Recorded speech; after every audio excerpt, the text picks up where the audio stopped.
Okay, welcome everyone to the SuperConscious coaching sessions with Sarah and I.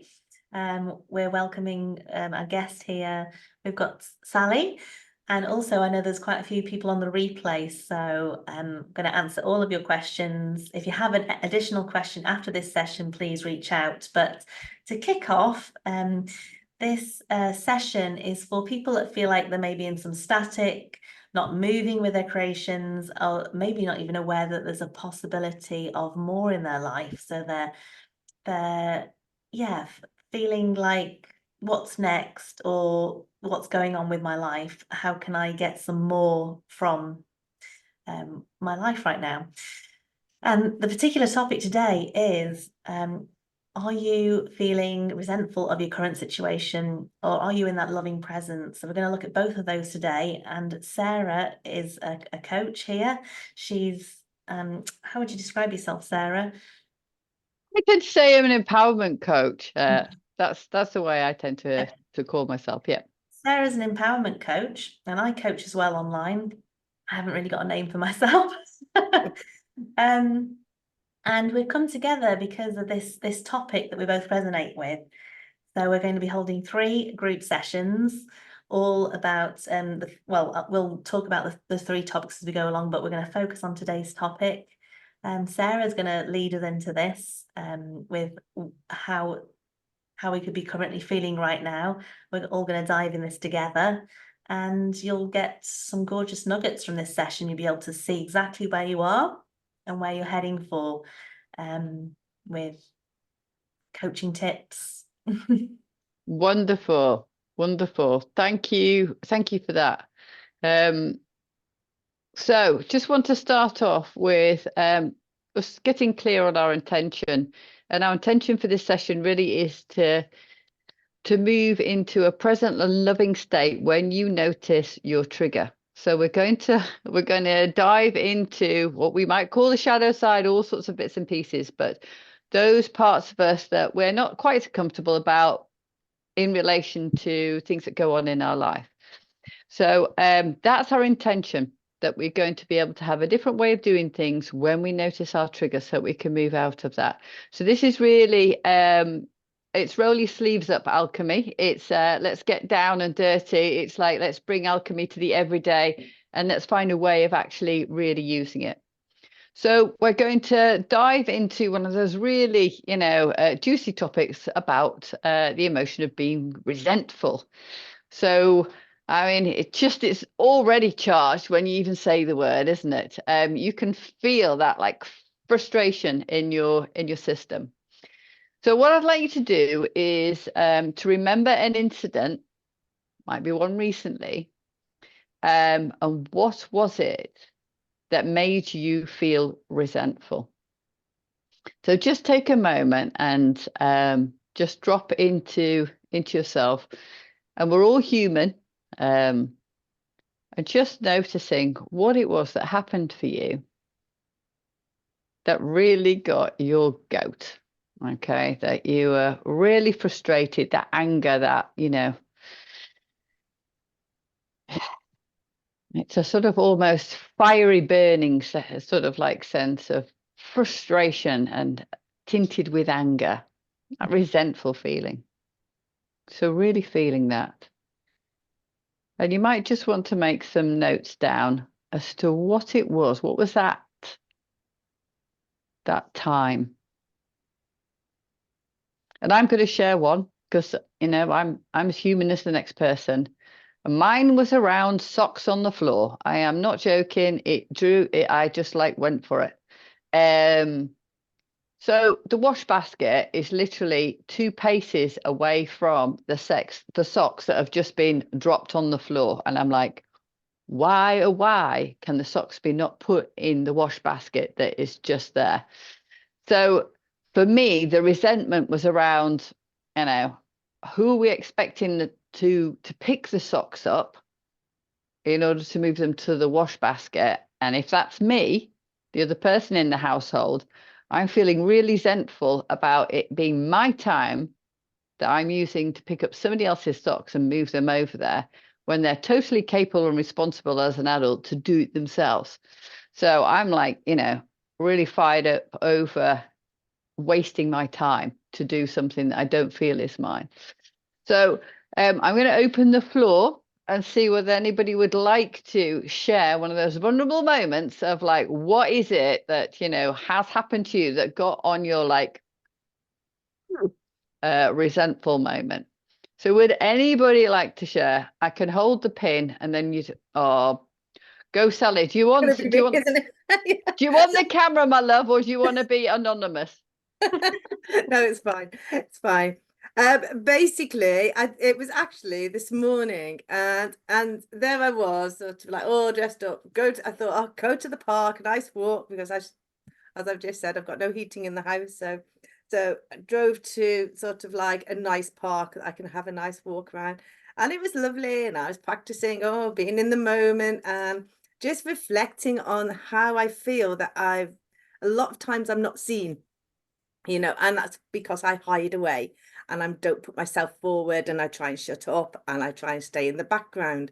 And so I was driving back from the park quite happily and going to pull out to turn right. And basically, then somebody just deliberately slowed down so I couldn't get across.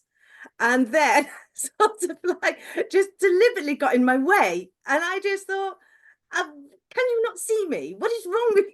I just got really angry with this driver. And then I'm thinking, oh, So beautiful. Thank you for sharing that. It's that utter frustration, isn't it? yeah. Utter frustration. So Mm. feeling, thank you for that. Pure, yeah, I can feel that road rage resentful. Holly, would you like to share anything? Yeah, I'd love to share. So my boys, in the evening time, I say, right, let's get ready for school in the morning. Have you got your kit for after school club? Do you have your shoes ready for school and your socks and your bag and lunch stuff? Is it all out ready? And they say, yeah, of course. And every morning there's something that they're missing. And this morning again, it was they couldn't find their shoes. And it's always the last 5 minutes and we're just racing around the house looking for shoes. Well, I decided this morning I was not going to look around for shoes. And I'd kind of passed it back to them. It's like, no, go and find the shoes. My big boy always helps out. He's the helper. But yeah, my little one, it was just really frustrating, but he was shocked that this had happened. And I was like, do you not see every evening I'm saying to you, get yourself ready? And he's still like, yeah, but the shoes. And I was like, yeah, but the shoes, I did say to you, get them ready last night. And he goes, yeah, but shoes only take me 5 minutes to find. I was like, the shoes are lost. So yeah, it's a lot of resentment and frustration because there's confusion there. He's not really grasping it. I know he's a lot younger, but yeah, it's still super frustrating because it's a neighbour that takes my children today, this day of the week, because we've got children go to the same school. It's perfect. It's like the most amazing manifestation ever. But when they're late, it's like extra pressure, isn't it? It's like now you're holding Sarah up. So yeah, it's like putting guilt onto them. So I'm noticing all of that as well, which I don't want to do that, but it's total resentment. Yeah. Sound. Thank you so much for that. So these are just those raw, honest, life to life things that happened, and so both of you are, because you're skilled in this work, you're already noticing the beliefs that are sitting underneath the thing that's going on. You're already going, oh yeah, I can see what's going on here. I'm believing this. So, with my socks, I'm believing that there's a way it needs to be. Okay, that socks do need to be put in the basket the day they're taken off. Not rather collecting it in a pile by the chair and at some stage moving all at once. And that's clearly something close to it needs to be perfect around the bedroom floor so that socks aren't a trip hazard. Do you know what I mean? So there's those beliefs that are going on in me that's, fueling this frustration because I believe that things should be done in one way and it's my way. And, what the one that I feel comfortable with, not the way somebody else likes to live their life and the way they're working. So opportunity to reflect. Sally, you were talking about, not being seen, that belief of not being seen. Actually wanting to hide away and always wanting to be in the background, really. But then I want to be seen when I'm trying to left onto the road. Brilliant. So you come out of your invisibility cloak for a minute and then you're like, whoop. I know, God love us. And then Holly, you're also noticing. Yeah, I'm also just noticing the frustration and all of this. Yes, it's just Groundhog Day, but I'm projecting that onto the situation. Yeah, wanting to see my kids in a better light and be a better mummy. And that also is a bit perfectionist, isn't it? Like, I want the dream life, but life is like this, isn't it? And it's a learning curve for all of us. But even though I've been coaching and I apply these skills, these things still come up, which is refreshing, because otherwise life would be a flat line, right? Yeah. Let's be honest with it. This is the stuff that kicks us out day to day, isn't it? Yeah.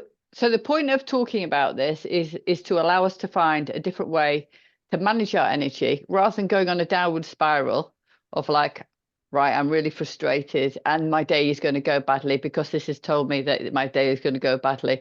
And now I'm going to look for all of the things that are going to go wrong in my life, which is going to reinforce the fact that my life is such a disaster zone because of socks on the floor. So it's just watching that, and then we're going to switch it round. So Holly, do you want to take us up the up spiral? So I'd we've got a love different to. way of looking things, haven't we? Yeah, instead of like getting stuck in the drama that we're creating, let's move up. Yeah, so instead of just looking at going down and down that rabbit hole, we're going to just take a moment now to go into our hearts, into our innocence, into our not knowing. So if there's anyone watching this that hasn't done this before, this is like an intuitive practice. So I'm going to take you into your hearts now. So if you feel comfortable to close your eyes down, we're going to close our eyes and take a nice deep breath and notice that we're sat on our bottoms. I love that word. Sat on our bottoms. Taking a nice deep breath, noticing any noises around us, but focusing now on it inside of us, letting everything else outside of us just drop away. It's insignificant, just focusing on inside our bodies. Now you'll notice that there's a golden light above our heads, 30 centimeters above our heads. There's this golden globe, beautiful, swirling, magical light. And this golden light, it's starting to transcend down over our heads. So it's just lightly touching our heads. We can feel some warmth from this golden light now, and it's coming over our foreheads. And it's coming down our noses, our cheeks, our ears. And now it's covered our whole face. Our chins are in this golden light now. And it's coming down our throat, down our shoulders, across our hearts. And our hearts can feel like this electricity now. It's connected to this golden light. And it's coming down our chest, further down to our stomachs, our hips. Our hips feel all the glow now. Down our legs, all the way to our knees, down further to our ankles, to our toes, where the golden light now seeps into the ground like liquid gold. And that liquid gold's like an anchor now into the ground.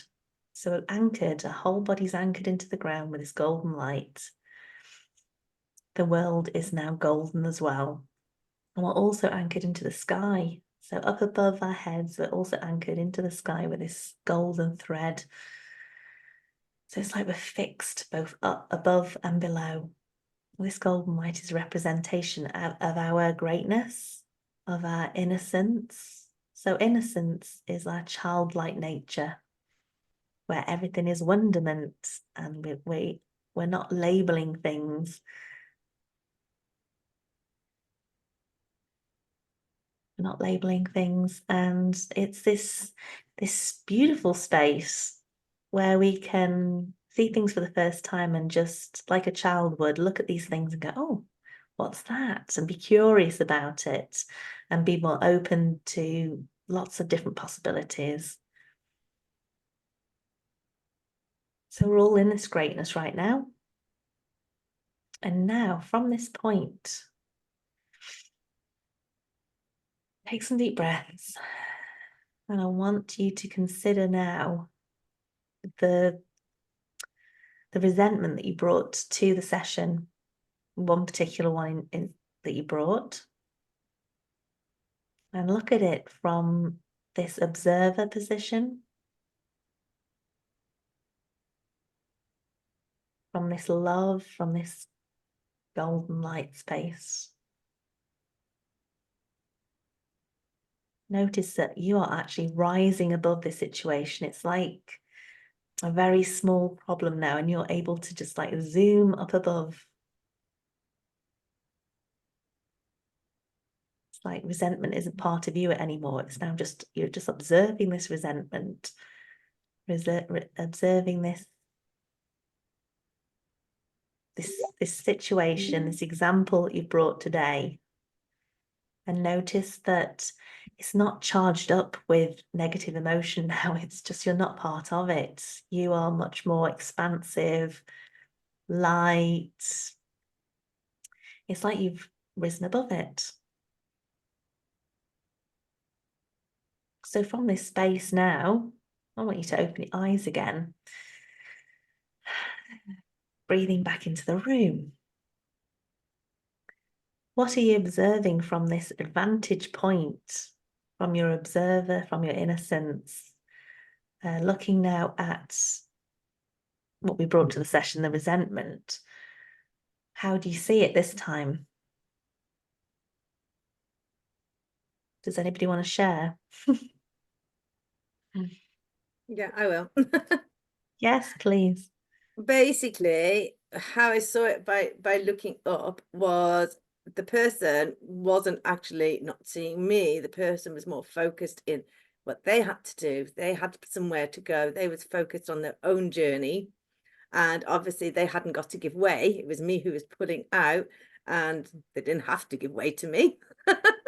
Would have been nice if they had, but they didn't have to. They were just carrying on with their journey, doing their thing. And it wasn't the fact that they didn't notice. They was just focused on what they were doing. Sally, that is an amazing realization. And it means nothing about you. It's not a personal attack now, is it? There was no malice from this person. No, they wasn't being purposely rude. Wow, well done. Absolutely. And when you're up in that space, how did you feel about you as well? When, I don't know whether you can shut your eyes and go back into it and feel. Do you know, I just felt quite light, and I thought, well, basically it doesn't matter, does it? Doesn't matter. When you're looking at it from a different perspective, then it's quite funny. It's like somebody telling you a story. This happened to me today. And then you just sort of like, you could put it in a way. It is entertaining, isn't it, actually? Yes. It is a bit funny, isn't it? It's like, oh, look at those funny little characters doing those funny little things. Yeah. So huge compassion with yourself then within that as well. Yeah, I didn't pick up on that, but obviously. Beautiful. Well, I also, when I went up, I was like, oh, bless you and your little perfectionism, and it has to be this way. And I can laugh at the fact that I have to. In my world, there is a way that I like to hang the washing up that I think is the right way. Now I'm gonna out it. I'm gonna out it. You know what I mean? Because there is more than one way of hanging washing out, but it's the same thing. Do you know what I mean? It's actually, why can't other people express how they do things in the world a different way? Socks don't have to be moved into the wash basket that night. They can move whenever they decide they're going to move. You know what I mean? And I don't need to focus on them. It's about moving my focus away from them and not actually making it anything to do with me. So yeah, I find it much easier to do that when I go into that higher state, and I'm not ignoring it.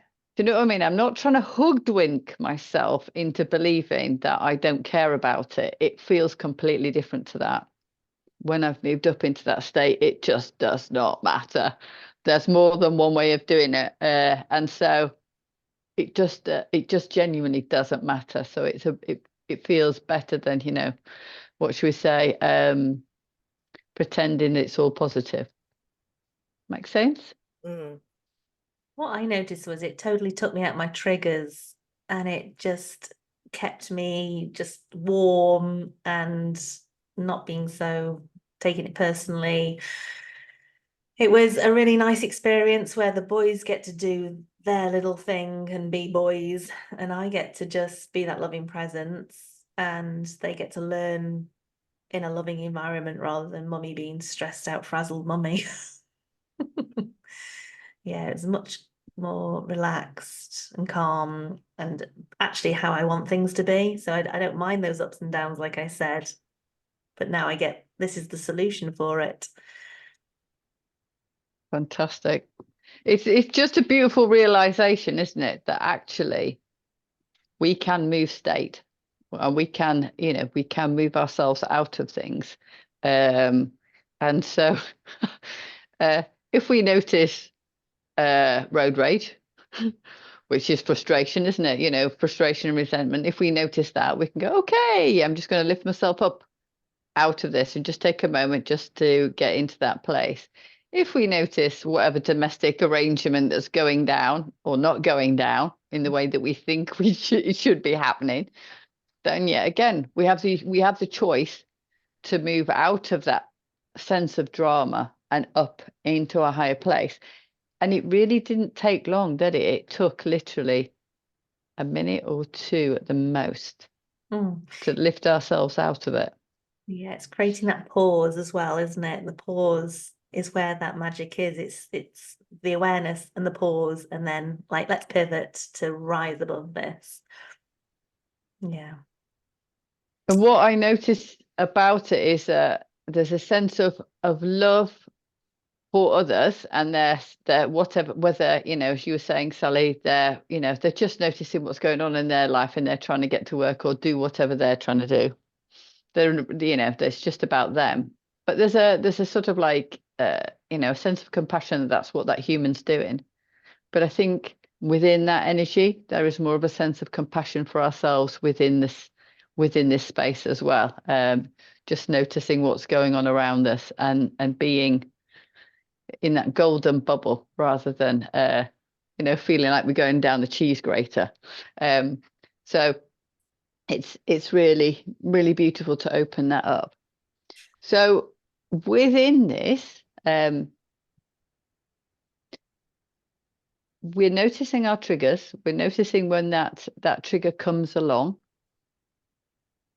because it will happen multiple times during the day, but for different things. But what is our takeaway when we notice that trigger? What is our strategy so that we don't get, you know, into the downward spiral? How can we, and this is, you know, to everyone who's watching the recording, how can we move into that state? And what strategy are you going to deploy yourself? So it's, what's your takeaway from the session? How can you use this? Because it's great to do the training, but unless we bring it into our tools, then life isn't going to change. So would anybody like to speak to that? I think for me personally, it's just when something happens that annoys me, is just take a step back and smile and just think, well, if I looked at this from a different way, it would probably be quite funny. And, you know, and then that changes your feeling anyway, because you smiled, and that gives you that scope to then look at in a different way, in a different light, and try and just be objective with it and take it that it's not personal. Even if somebody is personally attacking you, it's their issue, not yours. Very wise, very wise. Thank you for that. I feel it's being the best observer of yourself. It's that loving presence. It's being in love with our experience, and that involves being aware, which is sometimes we step out of consciousness, conscious awareness, and that's when we do the bum bum bum across the floor. But if it's some, when we notice that's happening in that moment, we can just pause. Like Sally said, we can do a little smile and think we can see this differently. We can actually have a laugh about this if we want to, and that just triggers us to. But trigger's probably the wrong word, but gives us that opportunity to take a breath and rise above it and feel ourselves in our innocence, because it's quite easy once you've practiced getting into innocence, into our playful nature, into the greatness of who we truly are, because I think we forget on the daily basis who we truly are, what we're capable of. And that's why we're having these delicious meetings about superconsciousness, because we create it all, don't we? We can create our life, and even the crappy things that are going on, we have control over that. It's how we perceive it and how we can, I can change the lives of my boys by being a loving presence, and then they'll learn how to do that too. Thank you for that. And Sorry, I've just had another thought that yeah, basically I was thinking it's not going to be very long, is it, before I do the same thing and somebody's peeping the horn and giving me hand gestures because I've been totally inconsiderate. Not let anybody out. absolutely. And let's hold our hands. Yeah, let's hold our hands up. I'm going to have to smile and say, oh, I was there once. Yeah. Now I'm here.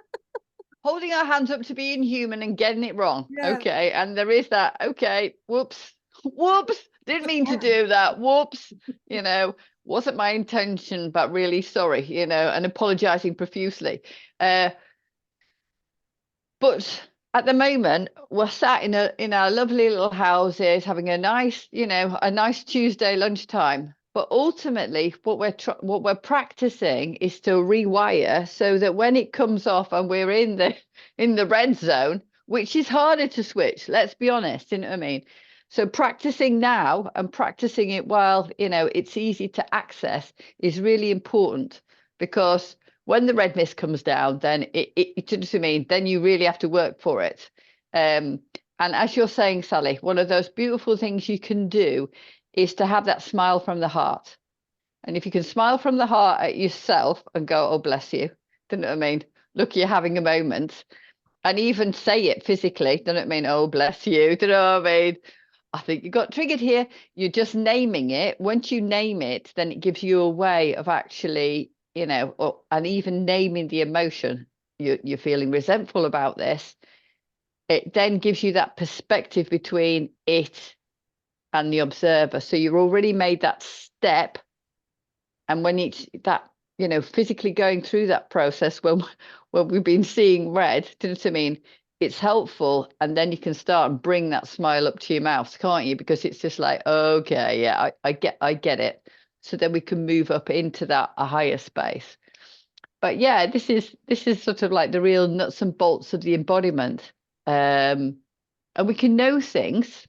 We can know things on one level, but actually creating a life around that and turning up like that and being that presence, that really is, the life practice as we work through it. So it really is wonderful to get together and practice these big rewiring, because we're trying to create those new, wires in our yeah. Well, they are, aren't they? They're new brain waves, in order that actually, when we come to that moment, we've got a way of acting and being, rather than just one sort of like way of doing, which is going down. So we're rewiring the best we can. And we've got to do that when it's easy, so that we can use it when it's harder. We can access it when it's harder. Yes. So thank you for that. I want to thank everyone for joining us on this session today, and leave us any comments, any questions, and your takeaways for today. We're going to be doing 2 more of these sessions. This is the first of 3, the trilogy. So next Tuesday, we're going to be covering, are you prioritizing yourself? That's Tuesday the 12th. And then the following Tuesday is how to gift yourself time. So we're looking forward to seeing everyone at these sessions and enjoying this group energy and group coaching. And yeah, until then, The journey. we will see you for this journey. See you soon. Take care Bye. now. Thank Bye. you. Bye-bye. Bye.